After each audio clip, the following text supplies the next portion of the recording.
Glad you're here to join us for our study in the Gospel of Mark. We're in chapter 16, the first 8 verses today. Appreciate you joining us. This is our 40th study in the Gospel of Mark, and we're almost finished. Actually, it just means for us to live it, to live in the image of Jesus as he did in the Gospel of Mark. And we've reached the point, the high point in the book. I think this passage today talks about the most significant fact in any book, anywhere. It's the most outlandish claim that has ever been claimed. It is the most unbelievable of all things believable. It's the greatest hope of all hopes, the strongest of all things to inspire patience, and it's the most wonderful of all wonderful things that could happen. That one thing is the resurrection of Jesus Christ. In the storyline of Mark, the raising of Jesus from the dead is only separated by 3 days from the worst injustice that was ever perpetrated on another human being. The perfect Son of God, Jesus of Nazareth, was convicted of blasphemy for claiming to be the Son of God, which was absolutely true. To the Jewish authorities who were jealous of him and didn't believe in him, they called it blasphemy, but it was true. He was the Son of God. And he was beaten senseless. He was blood gushing from his wounds, spikes driven into his hands and feet, and he was suspended for 6 long hours on 2 rough pieces of wood, wounds literally all over his body, and completely abandoned all the causes of his death. Yet on the 3rd day, after that happened, Jesus Christ was missing from the tomb. He had risen. I want to look at the first 8 verses of chapter 16 and let the scripture tell the story. When the Sabbath was over, Mary Magdalene, Mary the mother of James, and Salome bought spices so that they might go to anoint Jesus' body. Very early on the first day of the week, just after sunrise, they were on their way to the tomb, and they asked each other, "Who will roll the stone away from the entrance to the tomb?" But when they looked up, they saw that the stone, which was very large, had been rolled away. And as they entered the tomb, they saw a young man dressed in a white robe sitting on the right side, and they were alarmed. "Don't be alarmed," he said. "You are looking for Jesus the Nazarene who was crucified. He has risen. He is not here.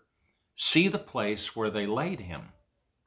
But go, tell his disciples and Peter, he is going ahead of you into Galilee, and there you will see him just as he told you." Trembling and bewildered, the women went out and fled from the tomb. They said nothing to anyone because they were afraid. The comedian Bill Engvall has a routine in his stand-up act where he says, "Here's your sign," after you've said something kind of silly. It's about the thoughtless things that people say every day. Well, here's your sign. Now, these 3 women have been to the tomb of Jesus where he had been laid after his death, and they come back 3 days later to anoint his body with oil, with sweet-smelling things and spices.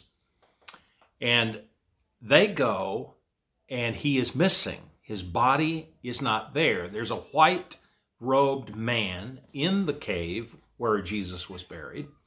And he says, well, Jesus is not here. He has risen as he told you that he would, and that he's several dozen miles from here in the province of Galilee.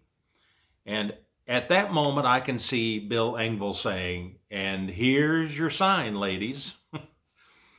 But the story Mark tells answers every credible challenge that has ever been posed over the centuries since this happened. Here are the 3 challenges to the resurrection story found in Mark and the other Gospels as well. Number 1, the first challenge is that Jesus didn't actually die, that he actually went into a coma-like state, like a swoon, that he was merely unconscious, but so deeply unconscious that to all observers that it appeared that he had died. The problem with that is there were several witnesses to his death. One, a Roman centurion, a trained killer. they knew what dead was. And the man who buried him, Joseph of Arimathea, would have noticed any signs of his being alive while wrapping him with burial cloths. The second theory is that someone stole the body. The women who went back to anoint Jesus' body did not expect to find him there. Stealing a body indicates a conspiracy. There had to be people involved in a conspiracy to take his body away to make it look like he had been resurrected from the dead. These women, who were the closest to Jesus, had heard no such story because they were alarmed. And we have what this man in white told them. He's not here. He's risen, like he said, and that he has gone before them into Galilee. And it would have taken quite a crew of men to roll that stone away as well, because those were meant to stay for good once a person was buried there. The third attack on the resurrection's credibility is that the disciples just made all of this up. Well, these women were shocked. They certainly would have heard about any made-up stories. They would have been rehearsed by the disciples saying, oh, we're going to take his body, but don't sweat it, wink, wink, and that kind of thing. But that was not the case here. These women were utterly shocked. They had gone expecting to find the corpse of Jesus because they had taken spices to make his body smell better. It would have been quite a hoax, and the women would not have had any way of knowing. And that just does not seem reasonable at all. And a story this outlandish, by the way, would have to be written and rewritten, retold, told and retold to make sure that it's believable. I think, in my opinion, Mark dares us to believe every messy detail. He tells this story and he says, this is the way it happened. You can believe it or not. The story is told with few details, actually very little detail, very little emotion other than the utter shock of the women who went to find the body of Jesus. They were not expecting this to happen. Now, of all the Gospels, Mark most vividly paints the failures of the disciples. Of all the Gospels, and it's probably because Mark, as ancients tell us, received most of his information in interviews and conversations with the Apostle Peter, impetuous Peter, as we call him. He said things and did things that Jesus did things that amazed them. And then, as Mark tells it, they would quickly forget that he had the power to do these things. And they began to doubt his care and his power.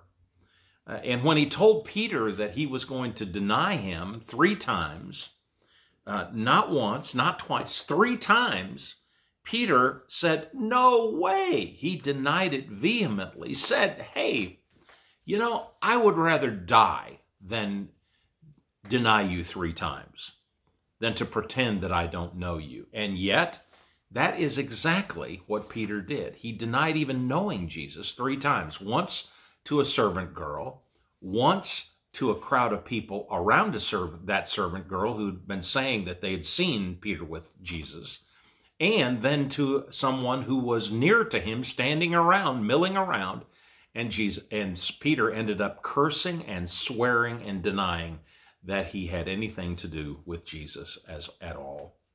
The apostles slept in the Garden of Gethsemane when Jesus needed them most, as Mark was probably writing to people who were undergoing terrible persecutions at that time.